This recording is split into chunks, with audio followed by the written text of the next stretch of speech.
అంటే కాంగ్రెస్ కానీ, టీడీపీ కానీ, వైసీపీ కానీ, జనసేన కానీ అన్ని కూడా మనందరికీ కూడా కొన్ని తాయిదాలు ప్రకటిస్తా ఉన్నారు.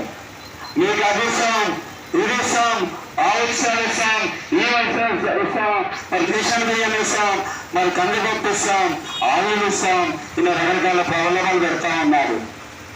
మరి అసలే దిక్కుమోసిన పరిస్థితిలో మరి విడిపోయిన రాష్ట్రం, ఒక్క పైసా నిధులే రాష్ట్రం, మరి వీళ్ళు ఉత్సాహాలు ఇచ్చి ఇంకా దివాళా వేపిస్తారా అని అడుగుతా ఉన్నా. దాదాపుగా 12 లక్షల కోట్ల రూపాయలు అప్పు రాబడింది. మరి ఇంకెన్ని అప్పు చేసేసి మీరు ఉత్సాహాలు పంచాలని అడుగుతా ఉన్నా. మరి అదే బహుజన్ సమాజ్ పార్టీ అయితే మరి బాబాసాహెబ్ డాక్టర్ అంబేద్కర్ గారు రాజ్యాంగంలో చెప్పినట్టు ఆయన ఒక మాట చెప్పారు. రాజ్యాంగంలో కొన్ని హక్కులు కల్పించారు. దాని ప్రకారం ఏంటంటే ఈ దేశంలో ఎవరి జనాభా శాతం ఎంతో వారు ఎంతో వాటా అని చెప్పి, మరి ఈ దేశంలో ఉన్న ప్రజలు ఎవరైతే ఉన్నారో ఎస్సీ, ఎస్టీ, బీసీ, ముస్లిం మైనారిటీలు ఎవరైతే ఉన్నారో వీరు 90% జనాభా ఉన్నారు.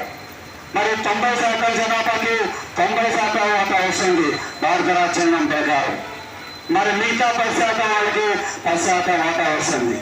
కానీ ఆనాటి నెహ్రూ నుంచి ఇందిరాగాంధీ, రాజీవ్ గాంధీ, దాని తర్వాత వాజ్పేయి, ఇంకా ఆ గౌడ, ఈ గౌడ, నేటి ప్రధానమంత్రి మోడీ, ఇక్కడ చంద్రబాబు, అలానే జగన్మోహన్ రెడ్డి, వీళ్ళందరూ కూడా ఈ 10% జనాభా ఎవరైతే ఉన్నారో వాళ్ళకి 90% వాటా ఇచ్చారు.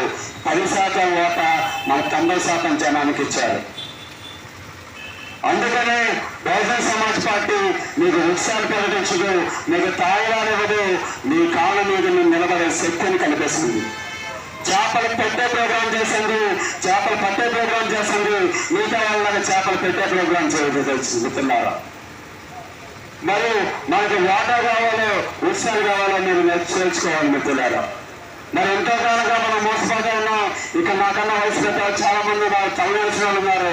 మీరందరూ ఆలోచించండి. ఆ రోజు ఇందిరమ్మ దగ్గర నుంచి ఈ రోజు మా జగన్మోహన్ రెడ్డి దాకా ఓట్లేస్తాను ఉన్నారు. ఆడు కాబట్టి వీడు కాబట్టి వాళ్ళని చెప్పి మార్చి ఓట్లేస్తా ఉన్నారు. మనకు మన జీవితాలు మాత్రం అంతే ఉన్నాయి. దయచేసి ఒక్కసారి వీరు మరి రివర్స్ చేయండి. బటన్ నొక్కుడు కార్యక్రమాన్ని ఏరి మీద బటన్ నొక్కండి.